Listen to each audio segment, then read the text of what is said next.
navaayo nenjogera neŋŋamba nti omukulu si yanzaala, abamu baali tebakimanyi wadde kale abamu era baali bakimanyi ate nga naye kenyini yali of course akyogera naye nga of course abantu bakimanyi nti yanzaala mu ndongo.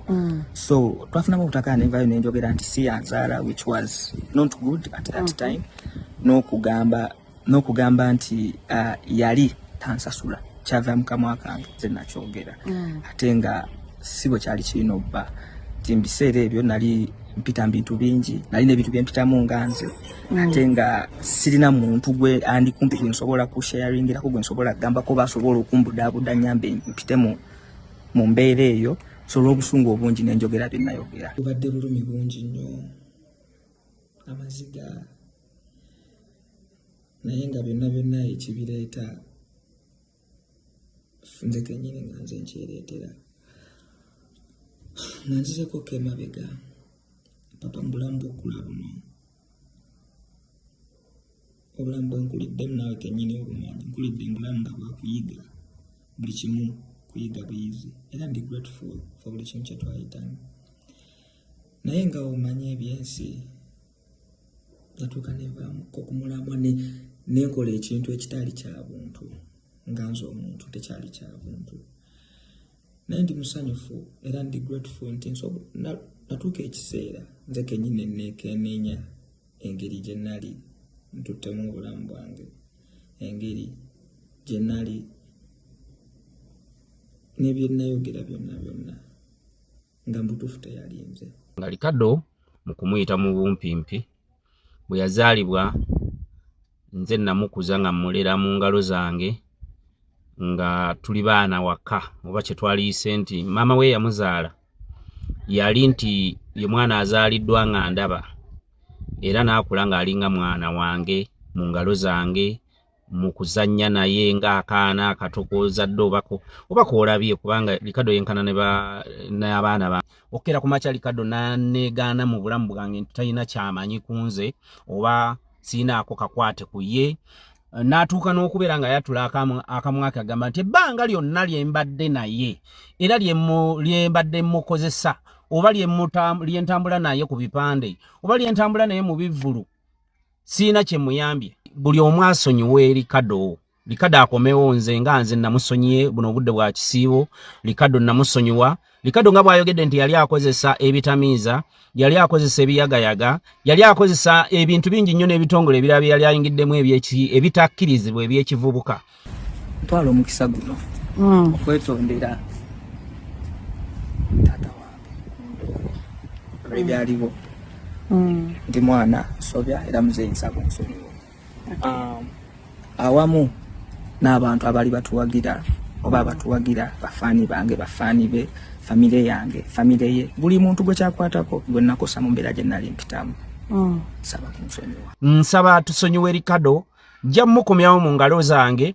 Ricardo muyiize ekintu ekisobola omufuula omwana akomewo bulungi era muddemu mulabe, na buli kimu kyagenda okukola mumuwe omukisa era mumusonyiwe kubanga nange mumusonyiye.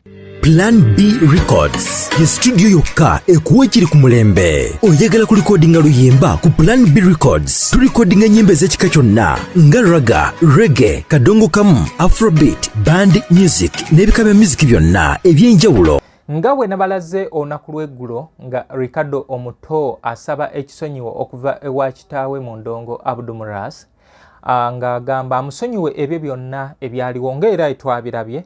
Abdulmuras kyaddaaki naye yeekubye mu mutima n'agamba Ricardo nkusonyiye naye tokiddangamu.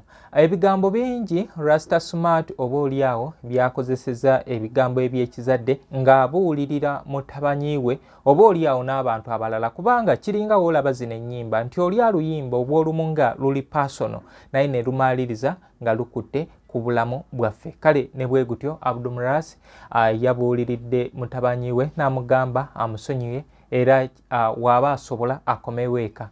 Yayongeddeko n'ayogera nti Ricardo ayina embeera gye yatuukamu oba n'atandika okozesa ebiragalalagala ne influence ey'abantu ab'enjawulo ye yatuuka okubeera nga emutuusa ku bigambo ebyo. Kale sabye mutabanyi we Kibaale Richard oba Ricardo omuto tikomawo eka ne abaana bange baali bakukyawa olw'ebigambo ebyo bye baawulira nga bikuvaamu nti baakula nga tebamanyi na kumanya nti Abdulmuras si yazaala Ricardo, naye we bamala obiwulira ebigambo ebyo byagenda ne bikuba abaana bali enchukwe. Kale ng'amugamba nti komawo era jangu nkuyiize obulamu. Ekyo ekigambo kya buzadde nnyo. Nga ebiseera ebisinga ffe mu bulamu w'otambula n'obaako ne gy'okomye otuuka n'oba ng'otandika okwefumiitiriza wano ne wali. Tugenda kuwuliriza ku bigambo bya Rasta Smart bye yakozeseza nga abuulirira mutabani we. Naye nkugamba nti programu eno eteekebwa mu ssente aba Kikaya College and Vocational School basangibwa ali e Bulenga ku 7 badde ne boarding basomesa arts ne sciences ne vocational emirimu gy'omu mutwe gyonna bagikwatako. Kati Twinex International bali wali e Bulaga ku Lwemityana St Michael Educational Center bali Kiwanga Mukono. Plan B Records gwe omuyimbi nga weetaaga okubeera ng'okwata ennyimba zo mu malobozi genda mu Plan B Records. Williams the Select of Uganda wali. Kati gwe yeetaaga ennyimba zino nkusaba nti ntuukirira ekasubi ku basooka kwa vula stage wenkolera emirimu gyange. Ennyimba woba weesitudde nojja oluyimba nduteerako nusu 5 ntandikira ku nnyimba za 15 wano ku WhatsApp nduteerako nusu 10 ntandikira ku nnyimba za 15 naye kino nkyogera nti siri monopoly osobola ogezaako search engines endala n'ogezaako libraries endala kati ezo zikubuze zojja n'enkuwa. Then gwe eyeetaaga okulanga naawe tukwaniriza jangu tubeere nga tukolagana namwe abangoberera mbeebaza nnyo nti mwebale nnyo mwebalire ddala. Kale katulabe ku Rasta Smart ng'abuulirira oba asonyiwa mutabani we Kibaale Richard abasinga gwe tumanyi nga Ricardo omuto. Ricardo mu kumuyita mu bumpimpi bwe yazaalibwa nze namukuza nga mulera mu ngalo zange nga tuli baana waka oba kye twaliyise nti maama we yamuzaala yali nti ye mwana azaaliddwa nga ndaba era n'akula ng'alinga mwana wange mu ngalo zange mu kuzannya naye ng'akaana akatokozadde oba koolabye kubanga Ricardo yenkana n'abaana bange obukulu.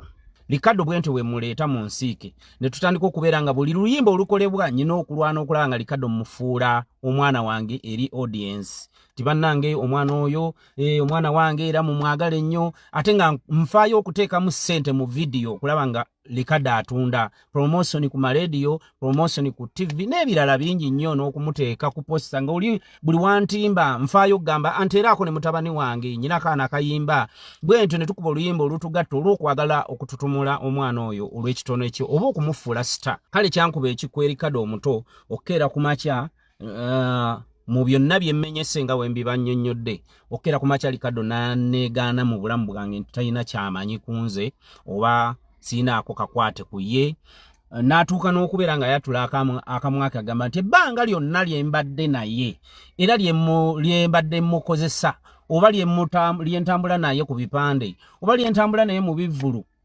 siina kye muyambye.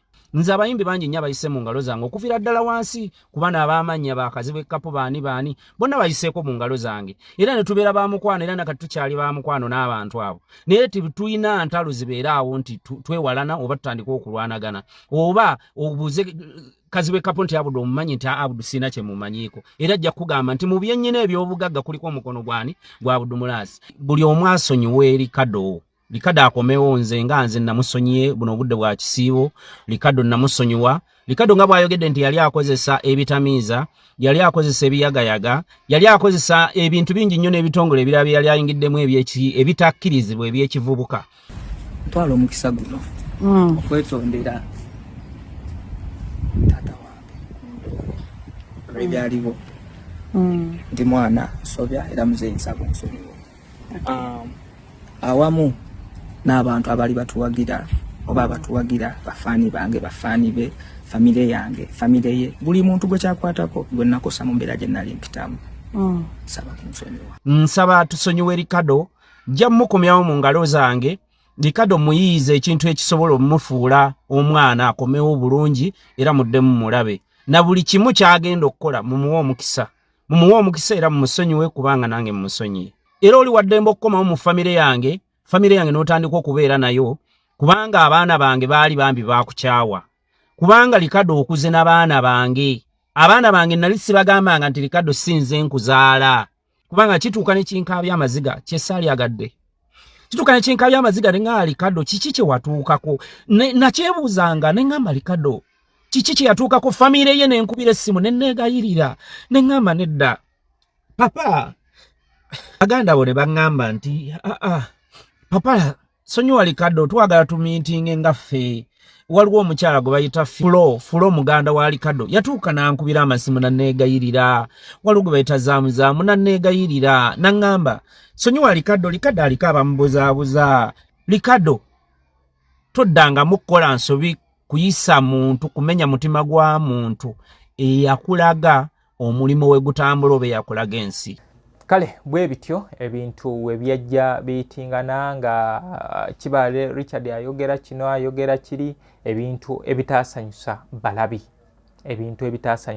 balabi nga bagamba nti yandibadde at least abyerekereza naye nga nkugamba nti embeera zino zaaliwo era zigezaako okubeera nga zigonjoolwa kubanga ne Kibaale Robert Waiswa tata wa Ricardo yaziyingiramu n'agezaako okubeera nga atabaganya ensonga zino ezaaliwo wakati w'ababiri naye mu budde obwo conclusion teyatuukibwako kubanga Rasta Abdumuras yalaga nti si musanyufu n'ebigambo omwana bye yakozesa naye kyaddaaki amudiddemu agamba nti nkusonyiwe kale komawo eka naye nga ojja kujjukira nti Ricardo omuto abantu batandika omutegeera ng'ayimba ezo ennyimba z'abaana abato zaali zirinamu amakulu naye obudde obwa nti akaloboozi nga kakyali kato kati najja n'ayimba ne gundi abantu bazibu nnyo ne Rasta Smart era oluyimba olwo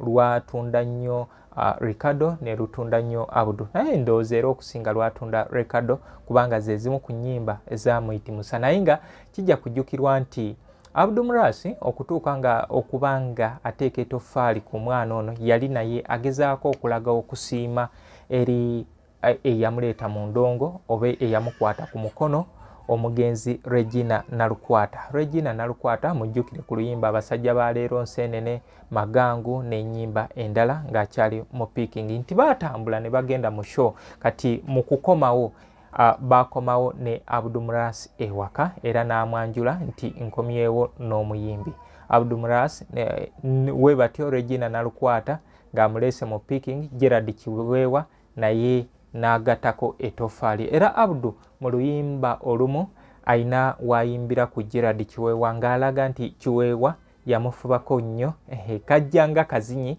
naye munnaye ne kamaaliriza nga kafuuse ensonga era Abdumuras mu byafaayo bya Uganda Kafeero bayimba babasudde bayimba naye tuyinza okuba nga tulina Abdumuras yekka eyali akubye climax ye kubanga yakuba ennyimba nezaagalwa abato abakulu n'abakadde yakyusa industry yateekawo okuvuganya kubanga by then waliwo bali be bayita ba big 3 Bebe Cool, Bobby Wine, Chameleone najja na penetrating nga ali ku top Eagles yalinga eyocha n'atuuka nga ekyamazima baragadi baaliwo nga bamaanyi n'atuuka n'abawumbako bwati nga Rasta Smart yavugamu ekisaawe okuva mu 2023 okutuuka mu 2027 awo ensi n'etandika okubeera nga etabuka nga ze n'oluyimba fa ku mudaala agwo n'akyusa style n'atandika okugoba bali nga alowooza bebe waabwe bw'atyo ne kibanga kigenda nga kitabuka. Abdu bangi bambuuza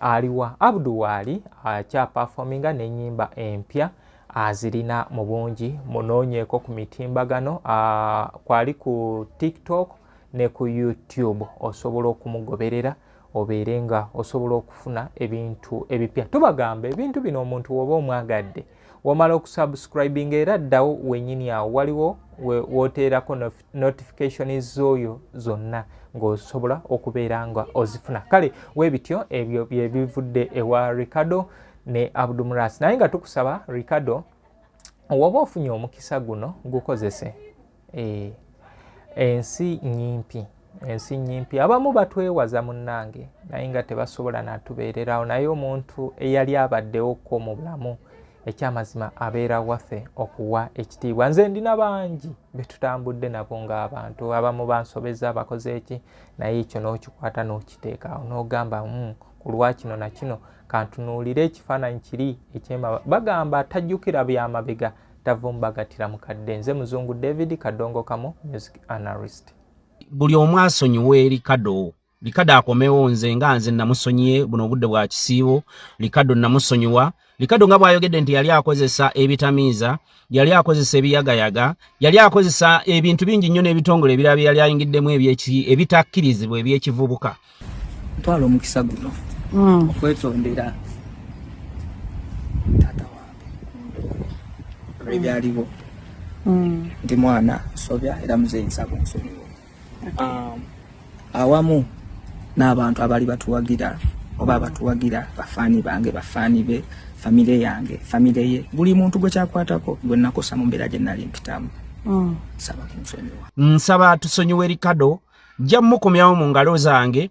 Likado muyiize ekintu ekisobola omumufuula omwana akomewo bulungi era muddemu mulabe na buli kimu kyagenda okukola mumuwe omukisa era mumusonyiwe kubanga nange mumusonyiye. Kikaya College School essomero eryagulidde erinnya mu kusomesa abaana ate ne bayita ssomero lya Dene boarding mix y'abawala n'abalenzi senior 1 paka senior 6 balina library science kone computer labs byonna bijjudde balina arts ne science subjects co-curricular activities kone section y'ebyemikono omuli okusiba enviiri okukanika n'ebirala ebigwa mu kkowe eryo omwana n'ava ku ssomero lino ng'ali self contained kyewuunyisa ensimbi zaabwe zeze zijja mu nsawo ya buli muzadde basange Kikaya Bulenga Mityana Road okumanya ebisingawo noti 757 6 4 5 7